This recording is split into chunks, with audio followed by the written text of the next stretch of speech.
bello seminario que por vía de nuestro hermano Ale Dionisio, el apóstol, nos concedió esta hermosa oportunidad.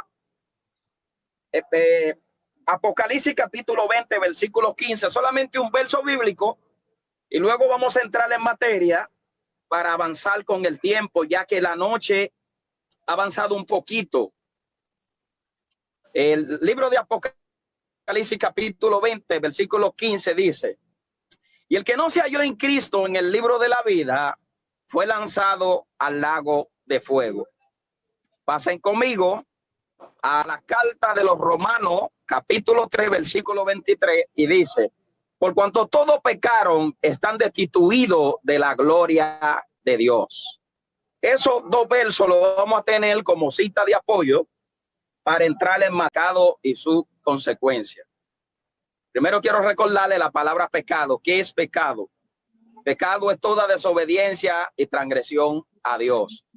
Eso es pecado. Consecuencia viene siendo el retorno o los resultados de los actos cometidos, sean para bien o sean para mal. No voy a utilizar ninguna palabra hebrea, ni tampoco palabra griega, ya que quiero que seamos lo más claro posible para así darle esta enseñanza. Le decía que pecado es toda transgresión y desobediencia a Dios, y consecuencia viene siendo el retorno, es decir, tipo de retorno. Es imposible que nosotros hablemos de pecado sin antes buscar el origen de lo que es el pecado. Hoy el tema no es en amplitud el pecado, sino la consecuencia. Es decir, la parte que a mí me toca es hablar de lo que es el retorno del pecado. ¿Por qué uso la palabra retorno de la manera utilizando la palabra consecuencia? ¿Por qué retorno? Porque el retorno viene siendo como el contraataque de lo que te permitieron tus actos. Me explico. Si nosotros nos trasladamos al libro de Génesis, conocido como uno de los primeros libros que componen la Torá, nos vamos a dar cuenta en el capítulo 3 de una serie de requisitos que acontecen allí, ya que el capítulo 3, el Satanás lo tiene como uno de los versos que le produce más risa, ya que ahí aparece la caída del ser humano. Pero también hay una serie de eventos que nos brindan a nosotros esperanza, porque en el mismo lugar que el hombre cayó, también se sentenció al diablo. Me explico. En el mismo lugar donde el hombre cae, en ese mismo lugar de la caída del hombre, Dios le puso sentencia al diablo. En el capítulo 3, la Biblia dice que Dios puso un parámetro al hombre y a la mujer. ¿Por qué menciono la mujer? Porque quiero aclarar dos palabras hebreas en esta noche, si así Dios nos lo permite. Menciono la palabra diná y la palabra jomé. La palabra diná, que quiere decir sabiduría, y la palabra jomá, que quiere decir discernimiento. Si ustedes se dan cuenta, cuando Dios habla al hombre, le pone un stop diciéndole: de todos los árboles que hay en el huerto pueden comer, mas a este ni le tocaréis para que no muráis. En otra palabra, le puso un stop y dice: después de todos los árboles que hay, puede saborear y pueden comer, pero de ese que está ahí, no le toquen ni coman, porque el día que coman, ciertamente morirán. Si usted analiza, el stop no se le puso a la mujer, el stop se le puso al hombre, porque la palabra Adán también significa nombre o significa humanidad. Si usted analiza Romanos 3:23, cuando el apóstol Pablo habla acerca de Romanos 3:23, lo que él está diciendo realmente es que por cuanto todos pecaron, están destituidos de la gloria de Dios. Yo no fui que cometió el pecado que cometió Adán, ni tampoco mi novia fue la que cometió el pecado que cometió Adán, ni mucho menos el apóstol Ale Dionisio fue que cometió el pecado que cometió Adán. Pero como la palabra humanidad está encerrada en ese solo nombre, nosotros nos damos cuenta que el pecado de Adán pasó a la humanidad. Ahora, ¿qué tipo de pecado fue el que pasó a la humanidad? El pecado que pasó a la humanidad fue la destitución. Lo que están escuchando, lo que pasó fue la destitución a la humanidad.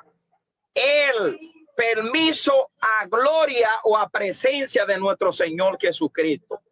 Si se da cuenta, hay algo que pasa que yo quiero que las personas que tienen su esposa, su esposo, su novio, su novia, los que están escuchando este seminario, me gustaría que analicen esta partecita. Usted se preguntaría por qué que la mujer tiene tanta sabiduría y por qué que la mujer tiene tanto denuedo en los quehaceres de la casa. ¿Cómo es que la mujer tiene la facultad de agarrar 5,000 pesos y esos 5,000 pesos convertirlo en una compra y luego facilitarle a los hijos, arreglarle, aún hasta de eso queda? Usted no se ha preguntado por qué.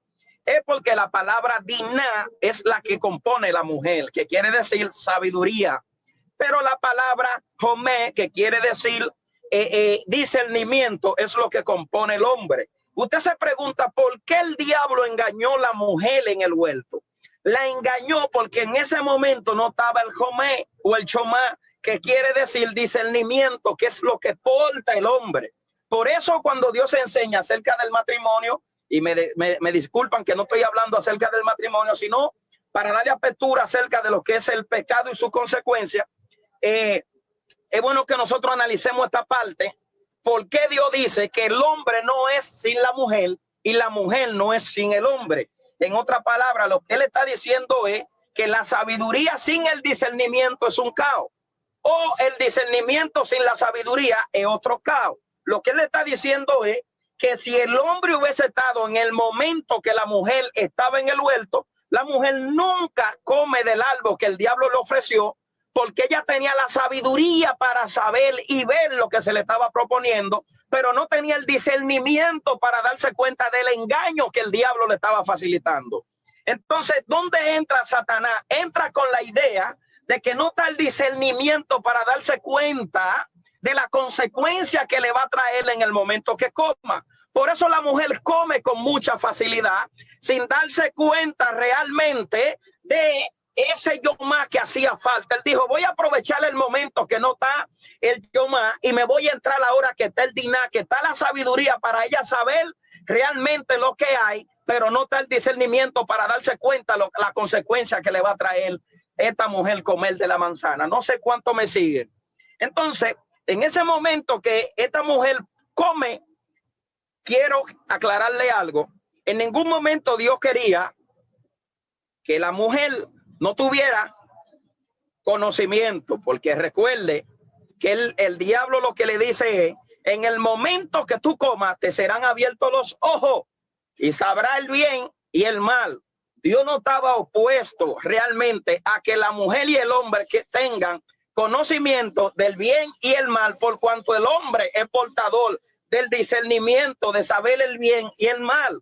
El problema es que la sabiduría se encontró sola en el huerto y una vez más vuelvo y les repito, el diablo aprovechó esta ocasión que no había discernimiento en el huerto para darse cuenta de las intenciones que tenía el diablo en contra de la mujer, que al final de cuentas le trajo consecuencia al hombre. Por eso vemos que Dios nunca estuvo en contra de que el hombre tenga conocimiento. Pero déjeme decirle esta noche que mientras más conocimiento usted adquiere, más consecuencia a usted le viene. Esa es la raíz del saber. Mientras más usted sabe, más se compromete. Mientras más conocimiento usted tiene, más comprometido está. Y mientras más comprometido está, más consecuencias le puede venir. Esto, a veces a nosotros nos gusta descubrir muchos misterios, pero no nos damos cuenta de las consecuencias que nos trae saber misterio. Porque mientras más sabemos, más comprometidos estamos. Entonces, Dios nunca estuvo en contra absolutamente de que el hombre no supiera o no tuviera conocimiento. Por cuanto, vuelvo y le repito, yo más que discernimiento, el hombre ya lo tenía, pero le faltaba conocimiento. Y el conocimiento Dios se lo iba a dar, pero a su debido tiempo. Ahora, a la mujer comer y ofrecerle al hombre, el hombre come. Lo que Dios quería evitar, vuelvo y le repito, no era conocimiento. Lo que quería evitar era la consecuencia que iba a traer consigo el conocimiento que el hombre iba a empezar a obtener. Porque recuerde que de la manera que entra el pecado, también entra consigo la muerte. Y para poder entrar la consecuencia, tuvo que entrar primero el conocimiento. Están aquí. No podía entrar la consecuencia antes del conocimiento, porque lo que te trae consecuencia es lo que tú conoces. Por eso el que peca deliberadamente, la Biblia lo llama que es un hijo del diablo. Quiero aclararle esto aquí, porque el tema de hoy es pecado y consecuencia. El que peca deliberadamente es del diablo. Recuerde que para el Medio Oriente, los judíos entendían una ley que hasta hoy en día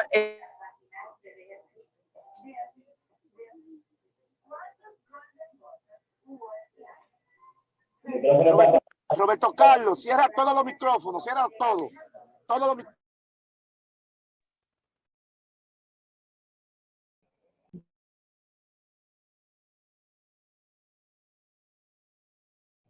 El pastor está apagado.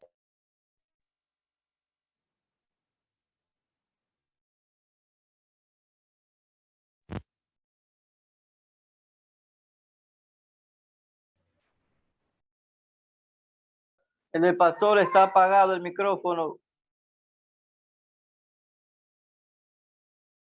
bien, Pastor estamos aquí. Zavala está apagado. Amén. Estamos aquí. Repito de nuevo. ¿Dónde me quedé? Si me pueden ayudar. ¿Dónde me quedé? Estaba diciendo que los judíos. Bien. Los judíos, vuelvo y le aclaro, los judíos en el Medio Oriente todavía tienen una ley que está aplicada a los 613 conceptos de la Torá, que dice que cada persona era hijo de la obra que hacía. Una persona que practicara mala obra es una persona que era hijo de esas obras, porque yo soy hijo de la obra que yo practico. Recuerden bien que cuando Cristo le dice, ustedes son hijos de vuestro padre el diablo, lo que le está diciendo es porque las obras que ustedes hacen, a él es que se parecen. No pueden parecerse a Dios porque no son buenas obras, pero ustedes son de vuestro padre el diablo, porque a las obras que ustedes hacen es al diablo que se parecen. Lo que el Señor le está diciendo sin mucho preámbulo, y ellos lo entendieron con mucha facilidad, es que conforme a la obra que ellos estaban haciendo, de esa obra es que ellos eran hijos. Si tú eras una persona que era muy bondadosa, tú eras hijo de la bondad o de la obra que tú practicabas que era buena. Es bueno que analicemos eso porque los contextos hebraicos nos dan un aclarando más claro acerca de la cita bíblica que vamos a estar compartiendo. Entonces, en este caso, cuando entra realmente el conocimiento a la vida del hombre, vuelvo y le repito, lo que Dios quería evitar era que entrara la consecuencia. Les repito, mientras más usted sabe, más conocimiento usted adquiere, y mientras más conocimiento usted adquiere, más consecuencia a usted le viene. Recuerde que las consecuencias vienen siendo un retorno de nuestros actos en movimiento, llevado a cabo un plan, una meta, un objetivo o algo que nosotros nos propusimos hacer, sea bueno o sea malo. Recuerde que si es bueno, trae un retorno, y si es malo, trae otro retorno. ¿Cómo lo explicó Pablo en el Nuevo Testamento? Lo explicó en Gálatas capítulo 6, versículo 7, que dice, pues todo lo que el hombre sembrare, eso mismo segará. Todo lo que el hombre siembre, eso mismo segará. En otra palabra, lo que usted siembre como bueno usted le dará resultado. Lo que usted siembre como malo usted le dará resultado. Por eso dice, no es rey, en otra palabra, no se cieguen o no obvien el conocimiento que tienen de hacer las cosas, no obvien el conocimiento que tienen de hacer las cosas, porque de la manera que ustedes saben, de esa misma forma le va a venir, sea consecuencia de bien o de mal. ¿Qué fue lo que yo le dije? Sea de bien o sea de mal. Entonces Pablo lo explica de esta forma, pero nosotros no podemos obviar la palabra consecuencia, que tiene tipo. Así como hay tipos de pecado, también hay tipos de consecuencia. Así como hay tipos de pecado, también hay tipos de consecuencia. Le voy a poner algunos ejemplos bíblicos y algunos ejemplos que llenan algunos factores que nos ayudan a nosotros a darnos cuenta que no todo nos va a producir una muerte espiritual o física. Pero, por ejemplo, la ley de retorno, nosotros tenemos que analizar que la ley de retorno produce en nosotros lo bueno y produce en nosotros lo malo. Un ejemplo sencillo y bíblico a la vez. Si yo tengo dinero y con el dinero yo no lo sé administrar, la consecuencia de esa mala administración me va a llegar a mi vida. Si yo tengo mi pareja y a mi pareja yo acostumbro a mentirles, en el momento que mi novia acuda a mí para un perdón porque me mintió, por el amor genuino que yo le tengo, yo le voy a decir te perdono. Pero recuérdese que después que se mintió, la consecuencia de mentir sigue, porque ya yo te perdono, pero creo poco en ti. Usted dirá, pastor, pero no debe de ser así. El problema es que no es causa mía. El problema es que esa consecuencia de mentir te puso a ti una cola o un stop que por más que tú quieras cambiar la historia, no va a poder cambiar la historia. Porque hasta que no haya un transcurso de tiempo, de un verdadero arrepentimiento, la consecuencia de esa mentira te va a perseguir donde quiera que vaya. Entonces, ¿qué es lo que yo estoy diciendo? Esa es la ley del retorno en los diferentes tipos de pecados y los diferentes tipos de consecuencias. Porque cada pecado trae consigo una consecuencia. Analicémoslo bien. Cada pecado trae consigo una consecuencia. Un ejemplo bíblico ahora para analizarlo bien. Observen. Dios le dice a Saúl a través del profeta Samuel: mátame todos los amalecitas, no me deje a nadie con vida, acaba con ellos, destrúyelo a todos, aún hasta los que están en su preñez y los que están mamando, acaba con ellos. Fue la palabra que utilizó el Dios Todopoderoso. Si ustedes analizan de la cita bíblica que le estoy hablando, es una cita bíblica que todos los ateicos discuten, contienden y pelean llamando a Dios injusto, porque Dios dio este tipo de mandato. Ahora bien, cuando usted lee, usted ve un poquito a Dios como un poco duro, porque usted dice, caramba, ¿y qué culpa tiene un bebé? ¿Qué culpa tiene un niño de un problema ajeno? ¿Y qué culpa tiene eso? Realmente Dios se está tornando injusto porque está mandando a matar a un niño que es inocente. Pero recuerde que también hay otro texto bíblico que dice que de lo que Dios se conoce, a él le ha placido revelarlo. Cuando nosotros sabemos más de las cuentas, lo que tenemos es consecuencia, porque no podemos saber más de lo debido, sino lo que nuestro Padre le ha placido revelárnoslo. Todo lo que nosotros investigamos fuera de la palabra, lo que nos trae el problema. Por eso es que con el respeto de muchos eruditos están locos y han quedado totados de la cabeza, porque hoy en día hablan de todo menos de Dios, porque han querido investigar más de lo debido. Y cuando tú te sales de la línea revelacional que Dios tiene diseñada para cada hombre, todo lo que tú investigas fuera de él te deja fuera de serie, pero fuera de serie y de escenario del entorno bíblico. Porque todo hombre que es bíblico sabe y tiene que tener claro que todo lo que usted dice fuera de la palabra no tiene cambio, no tiene poder y no produce nada en un escenario. Entonces, es bueno que nosotros aclaremos que cuando usted analiza, se ve a Dios como un poquito injusto. Se ve a él como que él hizo algo fuera de escenario. No está bien, no está bien. Pero vamos a analizar lo que dice Éxodo capítulo 20 en su versículo 1. Dice, porque yo Jehová en la mía dice, no cambio. Soy fuerte y celoso y visito la maldad de la primera generación, la segunda generación hasta la cuarta generación. El pecado que Dios visita o la bendición, esto va en la línea del retorno, en la consecuencia. El pecado que Dios visita es hasta la cuarta generación. Ahora, usted se ha preguntado si Dios es psicólogo o él es lo que él quiera. Pero en la línea de la psicología sabemos que hay genes que pueden ocultar maldad. Esto lo que estudian psicología saben que hay genes en nuestra sangre o nuestros rasgos sanguíneos, que hay genes realmente que guardan maldad hasta una cuarta generación. Usted se pregunta, ¿cómo sucede esto? Fácil. mis ancestros, es decir, mi tatarabuelo, puede manar a mi vida un estado de maldad en mi sangre.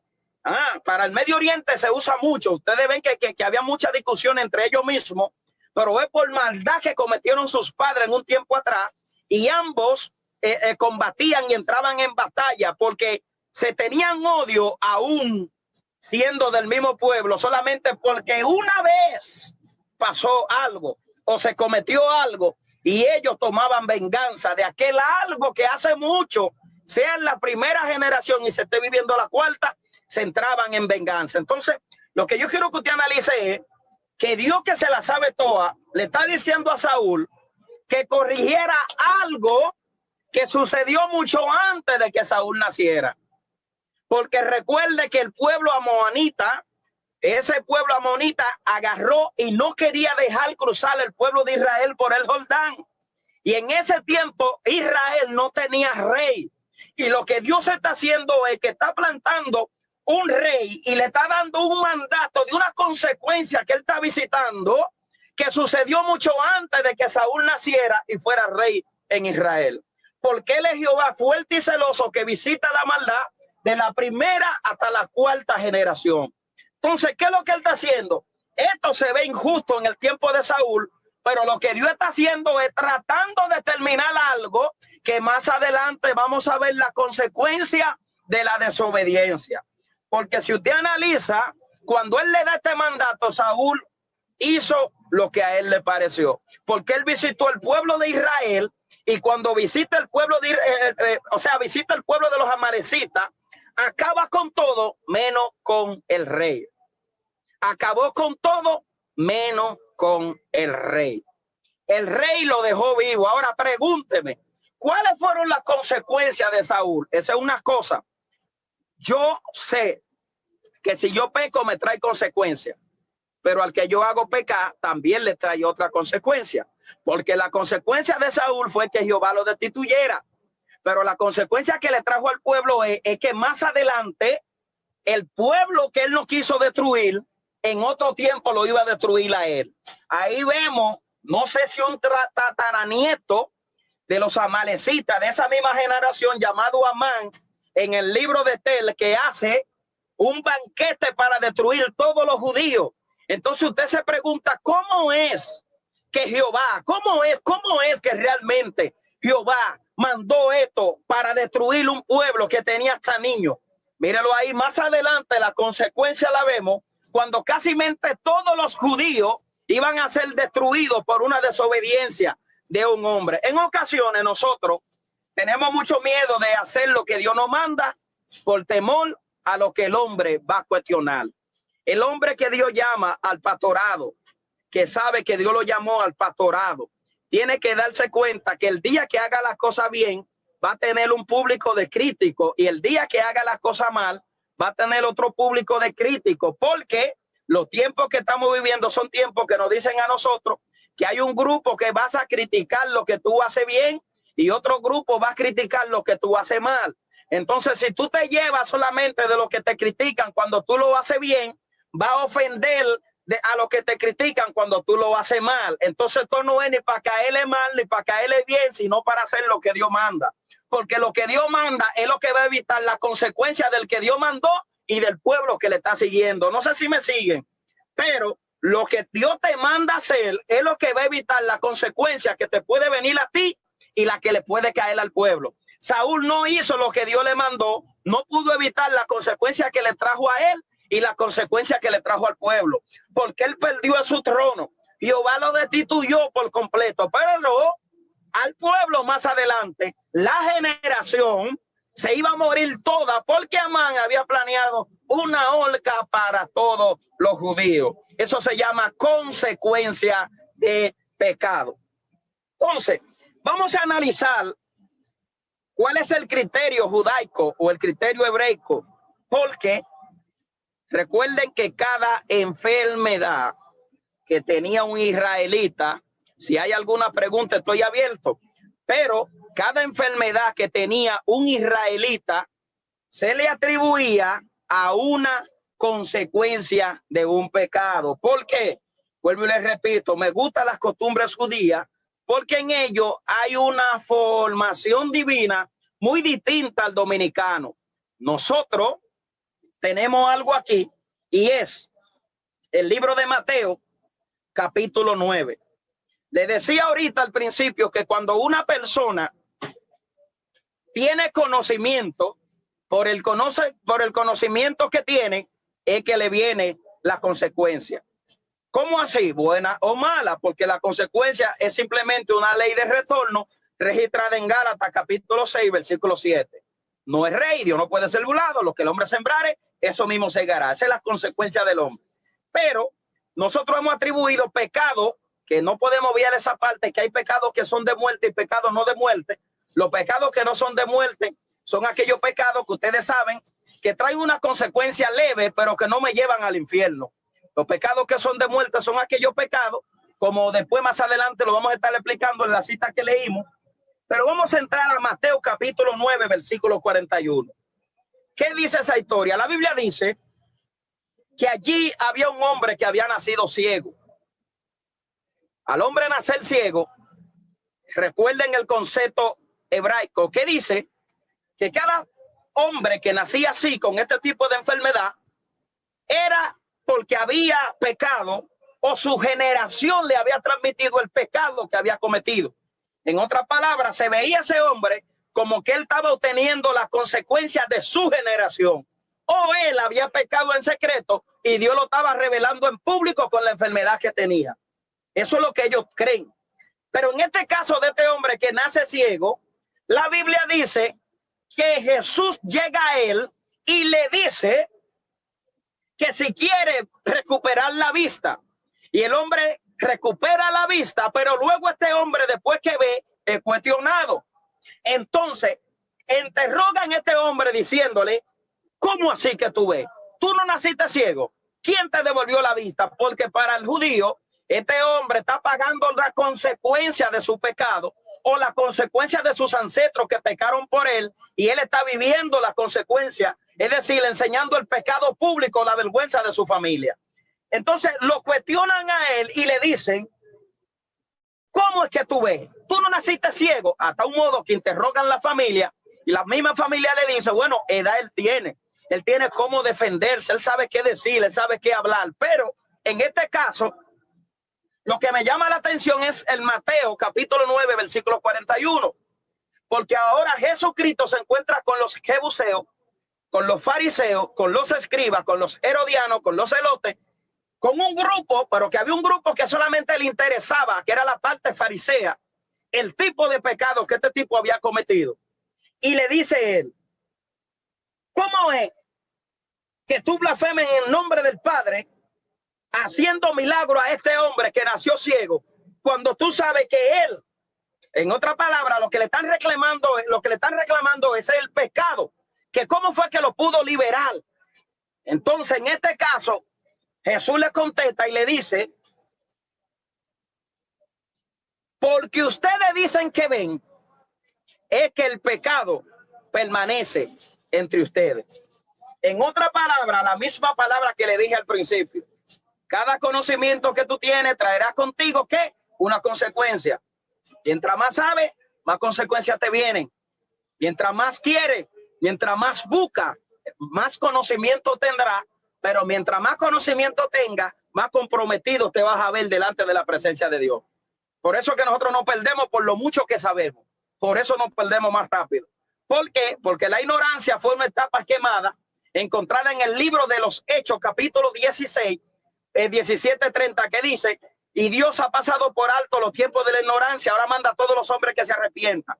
En esta palabra, el conocimiento que nosotros tenemos debemos de adquirirlo para salvación, nada fuera de eso, porque desde que se salga lo que sabemos fuera del concepto de salvación, seguiremos destituidos como al principio, antes de obtener las puertas abiertas al cielo.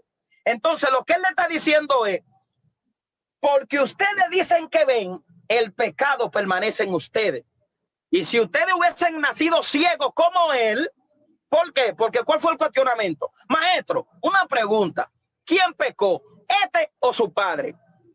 Analicen la pregunta. En otra palabra, Él nació ciego porque él cometió pecado y su pecado hoy en día es la evidencia de la consecuencia pública, o fue la generación de sus padres anteriores que pecaron y hoy en día aquel pecado que tú no corregiste lo está evidenciando en él. Esa fue la pregunta que le hicieron, pero él lo que le responde es: ni su padre pecó ni él tampoco pecó. Lo que está pasando con esta persona es que eso que él tiene es para que la gloria de Dios sea revelada. ¿Cómo así? Interprétame eso. Sí, ni pecó él ni pecó su padre. Ahí me confirma a mí que cada enfermedad era valorizada por el tipo de pecado que había cometido él o el tipo de pecado, porque hay pecado generacional que me traen consecuencias generacional. Recuerden que la consecuencia lleva consigo una temporada de tiempo, de transcurso de tiempo, donde Jehová te da chance en la primera generación, en la segunda, en la tercera, pero a la cuarta te visita, te bendice o te mata, una de dos, porque fue lo que él quiso hacer con el pueblo. Ustedes ven que cuando aparece aquí, ellos se quejan y dicen: gracias al Señor, nosotros no hemos pecado ni tampoco somos hijos de pecado. Nosotros somos hijos de Abraham y nosotros no hemos pecado. Y dice: porque ustedes dicen que ustedes no han pecado, es que el pecado permanece en ustedes. ¿En qué? Ustedes no pueden hacer a Dios mentiroso, porque dicen que no han pecado y porque dicen que ven, es que el pecado permanece en ustedes. Lo dejó comprometido. Dice: bueno, gracias al Señor que ustedes saben lo que hacen y por lo que hacen le vendrá consecuencia o le vendrá la ley de retorno, que es de todo lo que ustedes hacen. Lo bendice o lo maldice. Aquí está Romanos 3:23, que dice: por cuanto todos pecaron, están destituidos de la gloria de Dios. ¿De qué gloria estaban destituidos?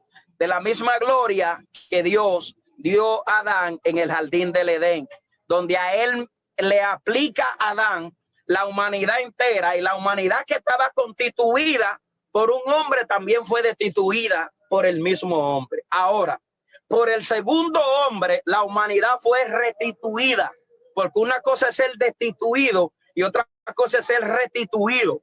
La gloria de Jehová nos restituyó de nuevo. ¿A qué? A ese acceso adámico que tenía él en el jardín del Edén, pero con una mayor gloria, porque ahora tenemos a alguien que se compadece de nosotros, y antes no teníamos ese que se compadeciera, pero ahora tenemos a alguien que se compadece de nosotros, y dice: por cuanto todos pecaron, están todos destituidos de la gloria de Dios. Ahora bien, ya nosotros no podemos vivir bajo una gloria de destitución, sino de restitución. Nosotros fuimos restituidos, y la palabra restituir es trasladarte al lugar a donde tú pertenecías antes. Por eso es bueno que siempre analicemos esta palabra, que hemos sido trasladados al lugar a donde nosotros permanecíamos antes. Bien acertado. Entonces, esta cita bíblica que voy a tomar en cuenta también va en concordancia con lo que es Mateo capítulo 9, versículo 41. Yo voy a leer Marcos capítulo 2. Marcos capítulo 2 aparece una historia muy conocida, una historia que el apóstol Dionisio le gusta predicar mucho de ella, y es el paralítico que lo tomaron 4 hombres para ponerlo enfrente de Jesús. Lo que voy a utilizar aquí es el contexto donde Jesucristo hace mención, donde él le dice que él tiene potestad para perdonar pecado y tiene potestad para decir: levántate y anda.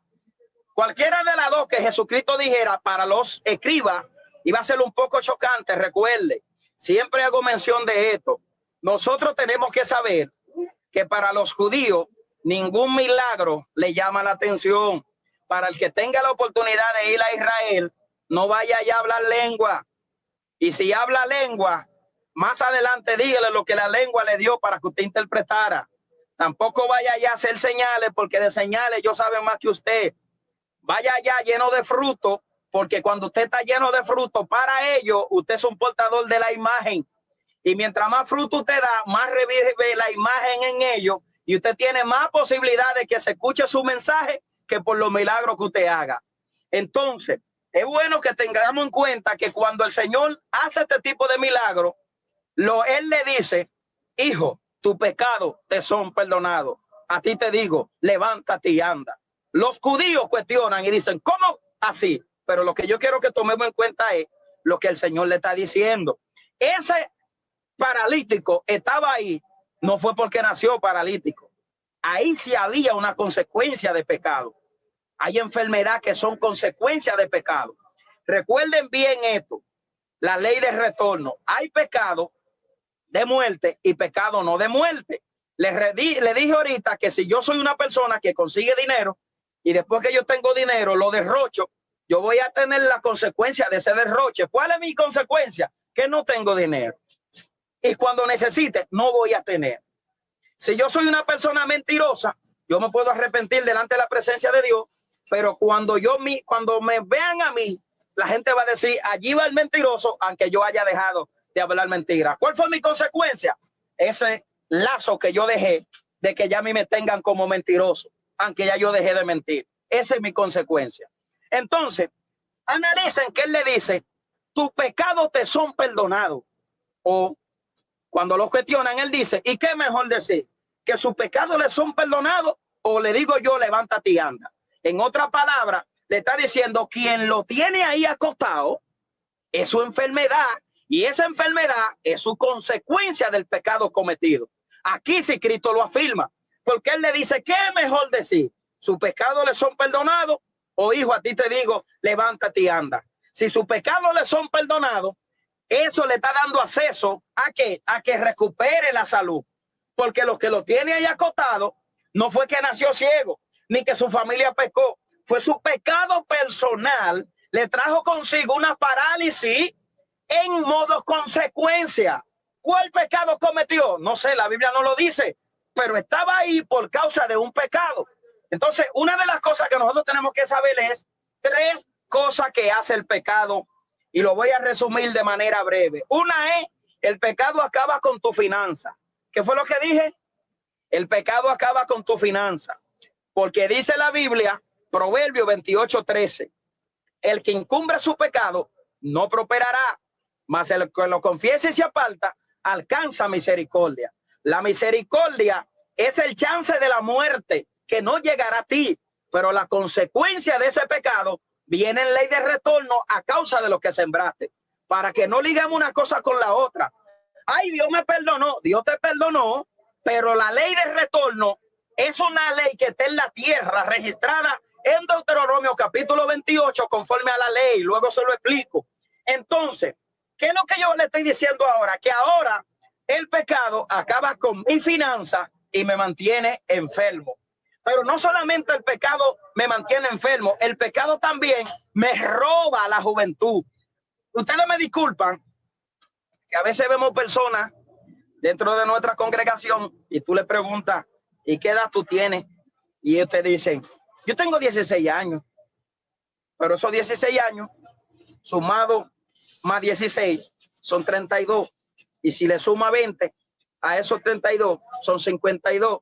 ¿Cómo que una persona de 16 años parece un viejo de 52 años? O sea, como vuelvo y les repito, vemos personas que tienen 57 años y parecen una persona de 16 años. Usted dirá, ¿cómo funciona eso? El pecado también roba el brillo a la humanidad, porque lo primero que hace el pecado es que tiene 3 líneas, y esas 3 líneas nunca fallan. Te roban la finanza, te enferman y te roban el rostro de la juventud. David dijo, por cuanto callé, sentí que tu mano se hizo pesada sobre mí todo el día, porque de día y de noche se agravó sobre mí tu mano y se convirtió mi verdor en sequedades de verano. ¿Qué es lo que él está diciendo? La juventud mía desapareció por completo, por cuanto yo tenía algo tapado allí que tenía que revelar. Pero luego aparece el sabio Salomón diciendo en el proverbio que el que incumbre su pecado no prosperará. Y la palabra prosperar en el reino se conoce como añadidura.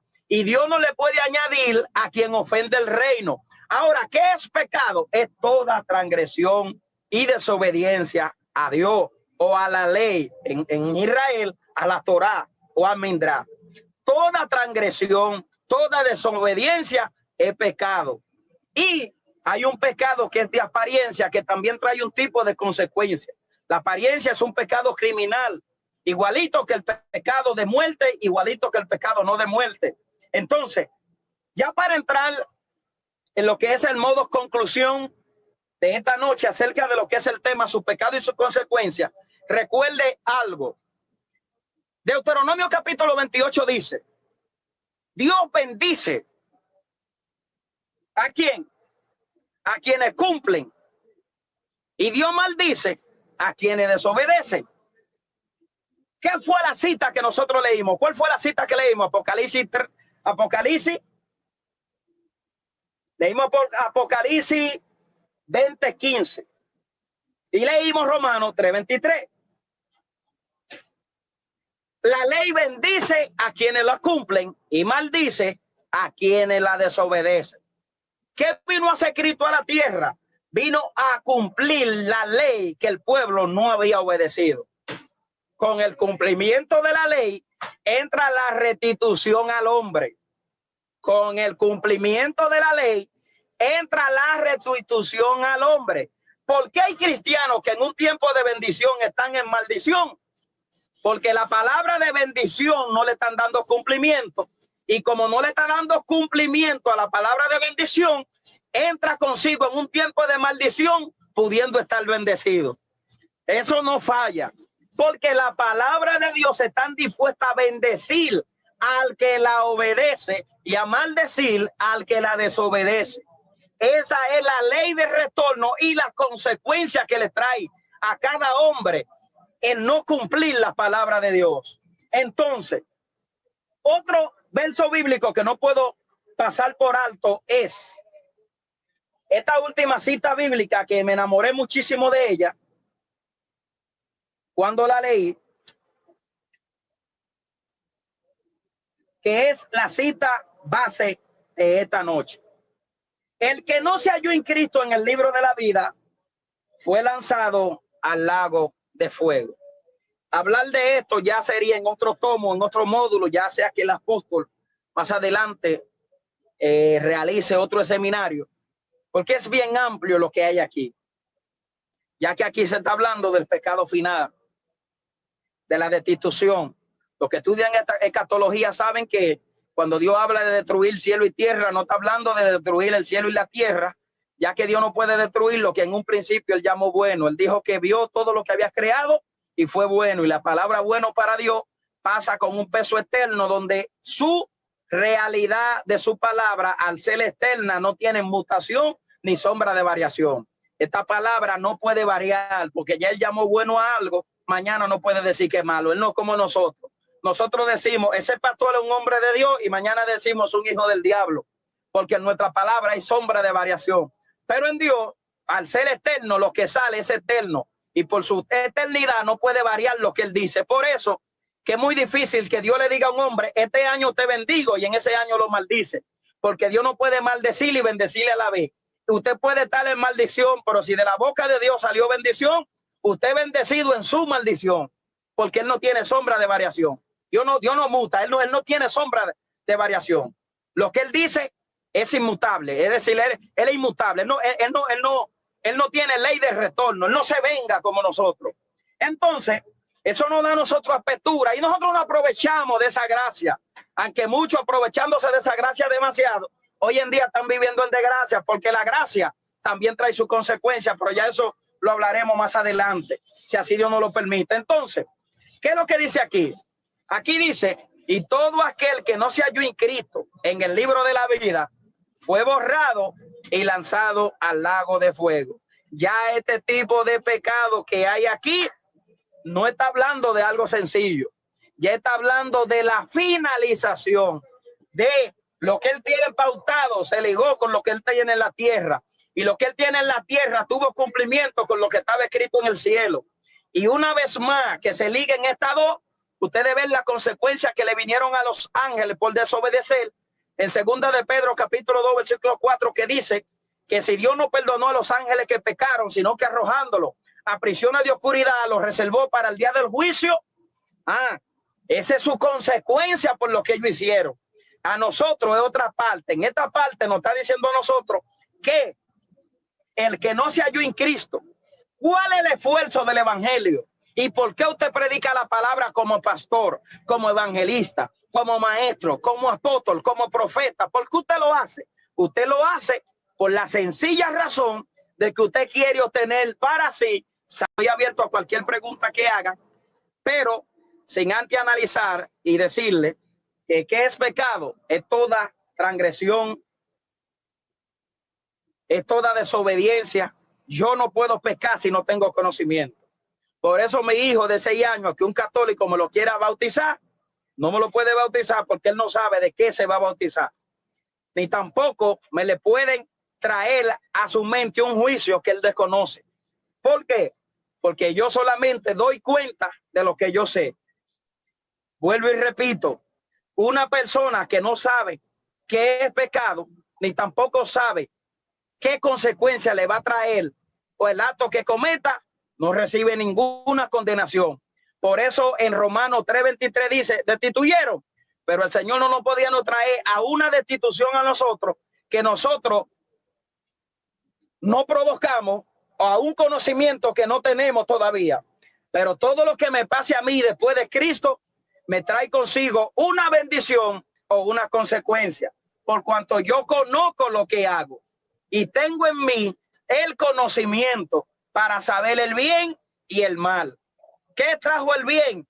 Me trajo la sabiduría. ¿Y qué me trajo el mal? Me trajo la consecuencia por el conocimiento que ya yo he obtenido.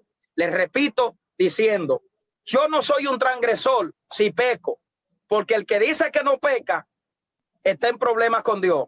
Pero soy un transgresor cuando ese mismo pecado lo repito una y otra vez. Ya yo soy un transgresor de esa ley y por cuanto soy un transgresor, paso a estar bajo de ella. Con esto cierro diciéndole que entre el pecado y su consecuencia, cualquier pregunta que quieran hacer, el auditorio que está con todo el respeto que se merece, mi hermano Carlos, apóstol de Dionisio, mis pastores que están por ahí, mi amada, y todos los pastores que están por ahí, cualquier pregunta que quieran hacer conforme a la voluntad de Dios, estamos aquí. Bien. Amén, hermano. Dios bendiga en esta noche. Wow. Impresionante, sin desperdicio. Demasiado fuerte. Este desglose de este tema que nuestro pastor ha traído ha sido muy fuerte, muy acorde, muy acorde. Yo sé que todas las personas que están ahí se han edificado de forma tremenda. En orden, hermano, en orden. Levante la mano para hacer la pregunta. Hermano Paul. Roberto Carlos, abre el micrófono. Abre el micrófono, Roberto Carlos. Dale, que abran.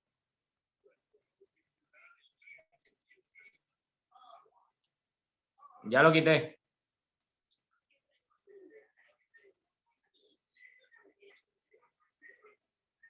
Qué batalla. Listo.